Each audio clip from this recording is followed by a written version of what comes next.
My name is Rachel Carter. I'm 32 years old, and I live in a quiet town in Ohio. Before everything changed, I believed my husband was my safe place. His name is Michael Carter. We had been married for 7 years. We were not rich, but we had a warm home, good jobs, and one beautiful dream. We wanted to become parents. After 3 years of trying, I finally became pregnant. When I saw the positive test, I cried so much that I could not speak. Michael hugged me and kissed my forehead. "We finally made it," he whispered. For the first few months, everything felt perfect. Michael talked to our baby every night. He painted the small nursery blue and white because we decided to wait until birth to learn the baby's gender. We laughed while choosing tiny clothes and soft blankets. I believed our family was becoming complete. Then, one rainy Tuesday morning, everything changed. I was 28 weeks pregnant when I woke up with a sharp pain in my stomach. At first, I thought it would pass, but the pain became stronger every minute. Then I noticed blood. My hands started shaking. "Michael!" I screamed. He ran upstairs and froze when he saw me. "Oh my God! Rachel!" Within minutes, we were driving to the hospital. I held my stomach and prayed again and again. "Please, let my baby be okay." Michael held my hand at every red light. "You'll be fine," he said. "Both of you will be fine." I wanted to believe him. The doctors moved quickly after we arrived. Nurses rushed me into an examination room while Michael waited outside. I heard medical words I did not understand. Machines beeped around me. My heart raced faster than ever before. Finally, the doctor came to my bedside. "You have a serious pregnancy complication," she said gently. "We're going to keep you here for close observation. Right now, our goal is to protect both you and your baby."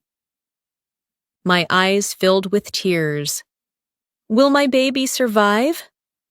She paused for a moment before answering. "We're going to do everything we can." Those words stayed in my mind all night. Michael never left my side that first day. He brought me water when my hands were too weak to hold the cup. He fixed my blanket whenever I felt cold. He rubbed my shoulders until I fell asleep. When I woke up during the night, he was still sitting beside me. "I love you," he whispered. "I love you too." I believed every word. The next morning, things began to change. Michael received a phone call while we were eating breakfast. "I have to answer this," he said. He stepped into the hallway and stayed there for almost 20 minutes. When he returned, he forced a smile. "Work is a mess," he said. "Everyone needs me." I felt guilty. "You should go," I told him. "I'll be okay." He shook his head. "No, my family comes first." But later that afternoon, another phone call came. Then another. Each time, he looked more nervous. "I'll only be gone for a few hours," he finally said. "I'll come back before dinner." I smiled, even though I did not want him to leave. "Drive safely." He kissed my forehead and walked away. I watched him disappear through the hospital door. Dinner came, then evening, then midnight. His chair beside my bed stayed empty. I kept checking my phone. No message, no call. At 1 o'clock in the morning, my phone finally rang. "I'm so sorry," Michael said. The office had a huge emergency. I'm exhausted. I'll come first thing tomorrow morning. It's okay, I answered softly. I did not want him to hear me crying. After we ended the call, I stared out the hospital window. Rain was falling again. The room felt colder than before. A kind nurse walked in to check my blood pressure. You should get some sleep, she said kindly. I can't. Your husband isn't here tonight? He had to work. The nurse looked at me for a second. It was not a normal look. It was the kind of look someone gives when they almost say something, but decide to stay silent. She simply nodded. I hope you feel better soon. As she walked out, I could not explain why, but a strange feeling settled deep inside my heart. For the first time since entering the hospital, I felt completely alone. The next morning, I woke up to the sound of footsteps outside my room. For 1 second, I smiled. I thought Michael had finally come, but it was only a nurse bringing my breakfast. I looked at the empty chair beside my bed and felt my heart sink. I checked my phone. There was one message from Michael. Good morning, sweetheart. I'm sorry about last night. Work is still crazy. I'll visit after lunch. I love you. I read those words 3 times. I wanted to believe him. I answered with a simple message. I love you too. Please come soon. Then I put my phone down and tried not to cry. The doctors visited me that afternoon. They told me my condition was stable, but I still needed complete bed rest. Every hour mattered. Every day my baby stayed inside me was another chance to survive. That news gave me hope. I placed my hand on my stomach. Stay strong, little one, I whispered. Mommy is fighting for you. Hours passed slowly. Around 3 o'clock, Michael finally arrived. He looked tired. His shirt was wrinkled. His eyes were red. He hugged me tightly, but something felt different. His hug was shorter than usual. His smile looked forced. I'm sorry, he said. Everything at work is falling apart. It's okay, I answered. Are you sure? I nodded. I know you're trying your best. He smiled with relief. For the next hour, we talked about the baby. He showed me pictures of the nursery on his phone. Everything looked perfect. For a moment, I forgot my fears. Then his phone buzzed.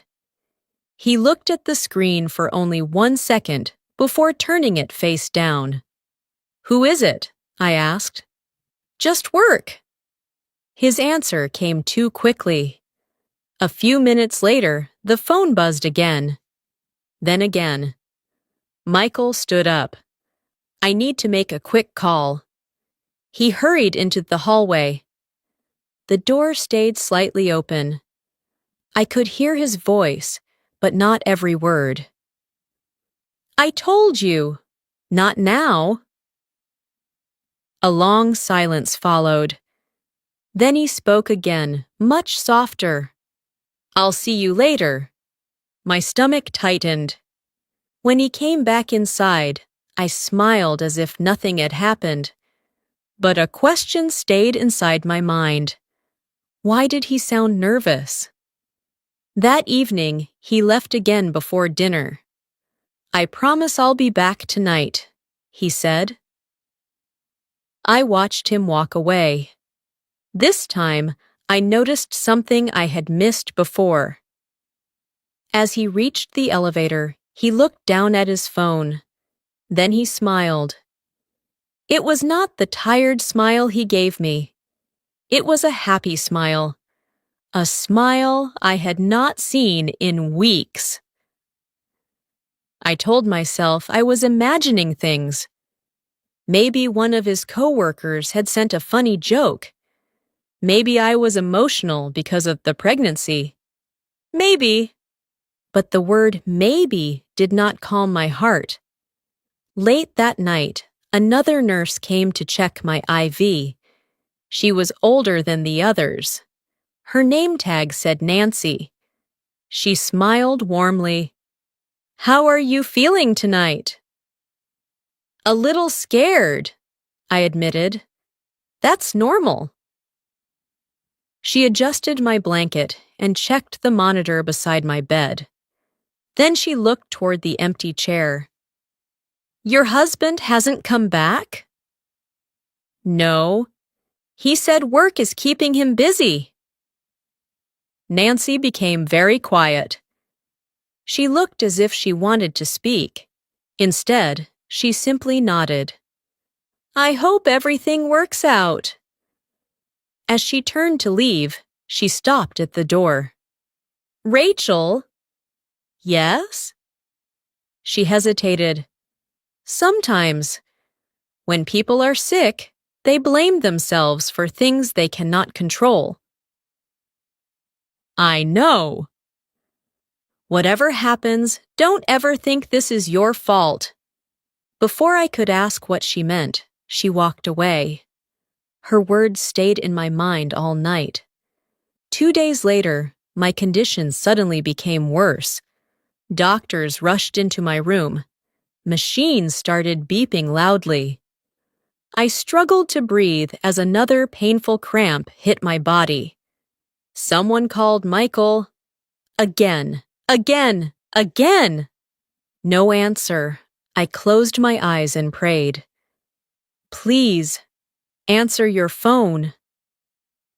Nearly 2 hours later, he finally arrived. He looked frightened. "I'm sorry," he said. "My phone was on silent." I was too weak to argue. I simply reached for his hand. He held it tightly. "I thought I was going to lose you," he whispered. I looked into his eyes. For a moment, I saw the man I had married. The man who once promised he would never leave me alone. I wanted to believe that man was still there. The next afternoon, my best friend Emma came to visit. She brought flowers and my favorite chocolate, even though I could not eat it yet. We laughed for the first time in days. Then she asked a simple question. "Where's Michael?" "Work." Emma frowned. "I've called him twice this week. He never answers." "He says work is very busy." She looked surprised. "That's strange." "Why?" Emma hesitated. Then she shook her head. "Never mind." "What?" "It's probably nothing." She forced a smile, but I could tell she was hiding something. As she hugged me goodbye, she whispered softly, "Just take care of yourself, okay?" After she left, I stared at the hospital ceiling. One nurse looked worried. My best friend almost told me something. Michael kept disappearing. And deep inside me, a quiet voice was beginning to ask a question I was too afraid to answer. What if my husband wasn't working at all? The next morning, the doctor walked into my room with a smile. "Rachel, you're improving," she said. "If everything stays stable today, you can go home tomorrow." For the first time in days, I felt hope. I thanked every nurse who had cared for me. I could not wait to sleep in my own bed. More than anything, I wanted to see the nursery again and prepare for our baby's arrival. I picked up my phone and called Michael. He answered after the third ring. "Hey, sweetheart." "I have good news," I said with a smile. "The doctor says I can go home tomorrow." That's, that's wonderful. His voice sounded strange. I'll come pick you up. Really? Of course. I've missed you. I've missed you too. We ended the call, but something about his voice stayed with me.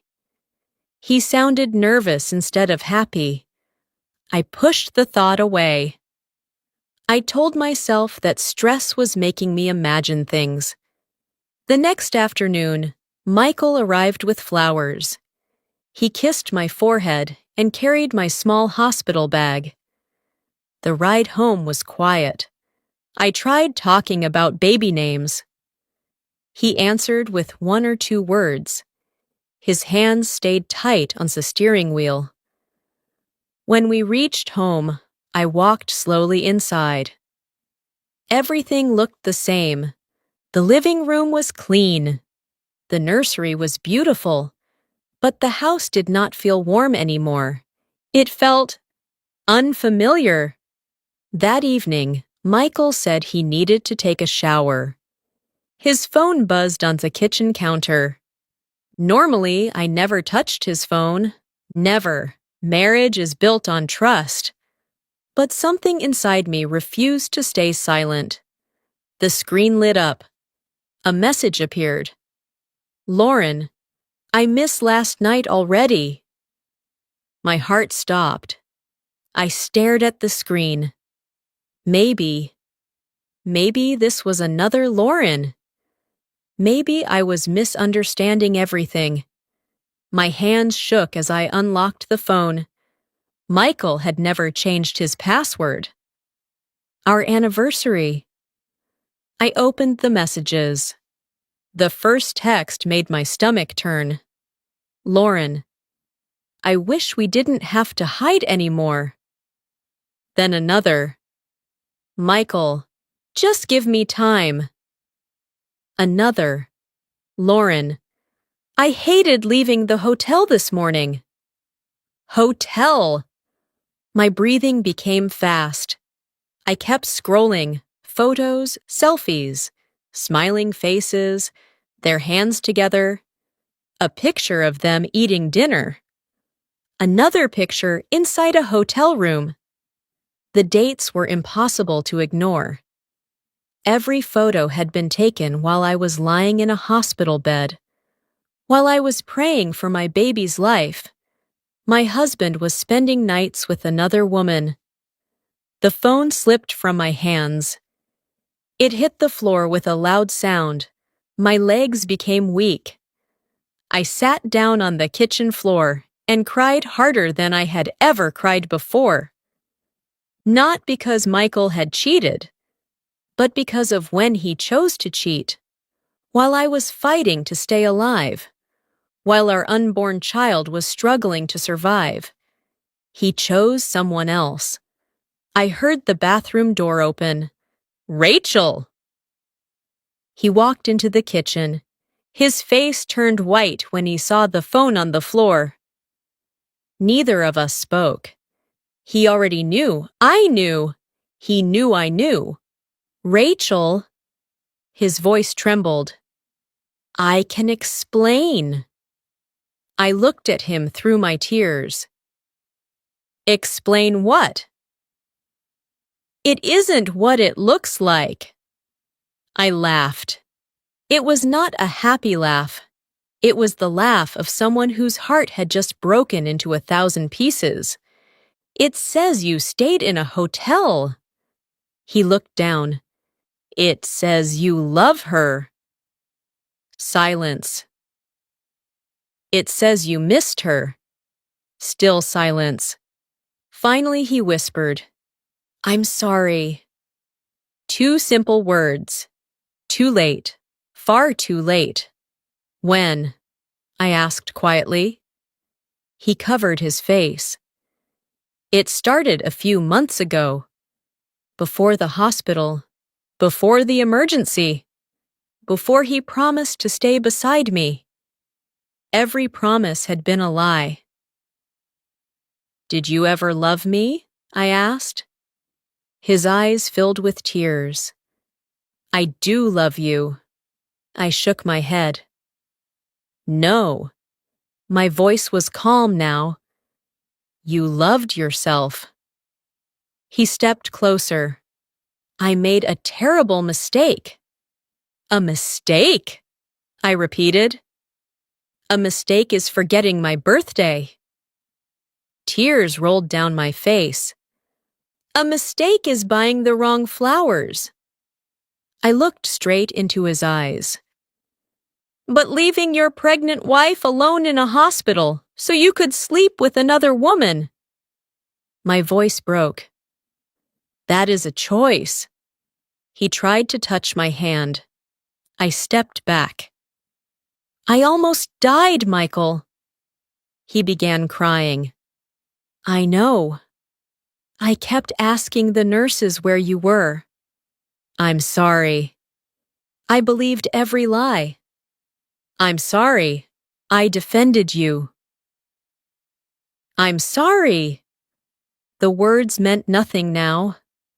I placed one hand over my stomach. Our baby deserved a better father. Michael fell to his knees. Please don't leave me. I looked at the man I had loved for 7 years. The man who promised forever. The man who abandoned me when I needed him most. At that moment, I realized something painful. The marriage I had been trying so hard to save had already ended long before I discovered the truth. All I had found that day was the proof. I barely slept that night. Michael stayed in the living room. I stayed in our bedroom. For the first time in 7 years, we were under the same roof, but we felt like strangers. I cried quietly so my baby would not feel my fear. The next morning, I looked at myself in the mirror. My eyes were swollen. My face looked tired. But I also saw something new. I saw a woman who had survived. I had survived a dangerous pregnancy. I had survived heartbreak. Now, I needed to survive the future. I walked into the kitchen. Michael was sitting at the table with his head down. He looked up when he heard my footsteps. Rachel, please let me explain. I took a deep breath. I've heard enough. I ended things with Lauren. I looked at him without emotion. You ended it because I found out. He opened his mouth but could not answer. I continued. If I had never seen those messages, would you still be with her? His silence answered my question. Tears filled his eyes. I know I don't deserve another chance.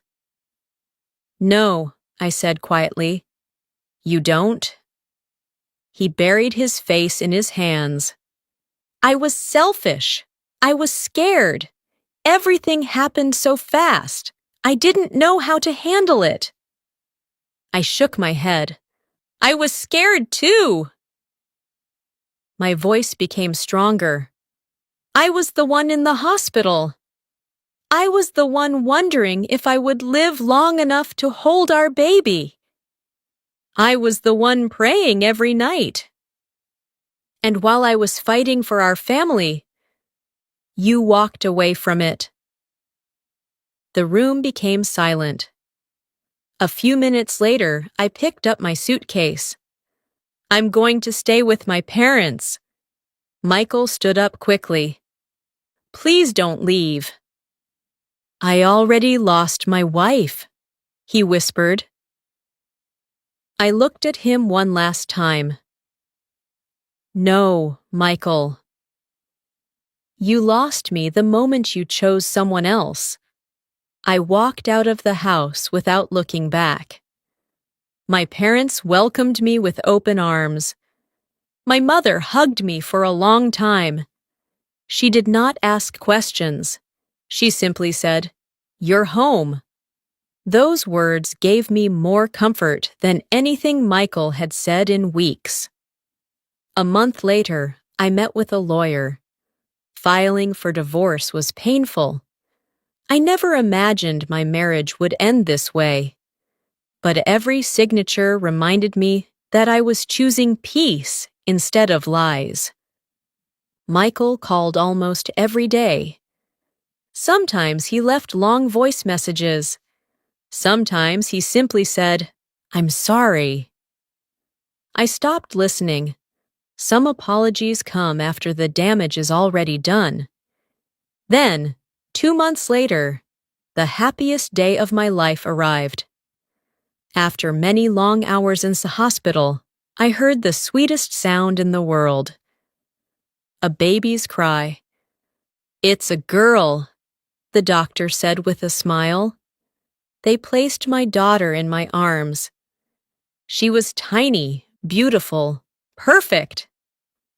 I kissed her forehead as tears rolled down my cheeks. "Hi, sweetheart," I whispered. "I'm your mommy." At that moment, I realized something. My story was no longer about betrayal. It was about a new beginning. I named her Grace, because Grace carried us through the darkest days of our lives. Raising Grace alone was not easy. There were sleepless nights. There were moments when I felt exhausted. But every time she smiled at me, I remembered why I had made the right choice. Love should never make you feel worthless. Years passed. Grace grew into a happy little girl who loved drawing pictures and reading bedtime stories. One afternoon, while she was coloring at the kitchen table, she looked up and smiled. "Mommy?" "Yes, sweetheart?" "You're my best friend." I smiled through happy tears. "And you're mine."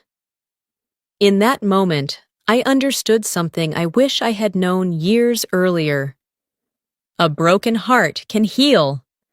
A broken promise does not have to break your future. Sometimes losing the wrong person makes room for the right life. I once believed my husband was the person who completed me. I was wrong. I was always enough. The hardest chapter of my life became the beginning of my strongest one. If you are ever betrayed by someone you trusted, remember this. Do not measure your worth by someone else's choices. People who truly love you will stay beside you when life becomes difficult. Those who walk away during your darkest moments are not taking your future with them. They are only removing themselves from it. My name is Rachel Carter. I lost the man I thought I would grow old with. But I found something far more valuable, my strength, my peace, and a beautiful daughter who reminds me every single day that even after the darkest storm, life can bloom again.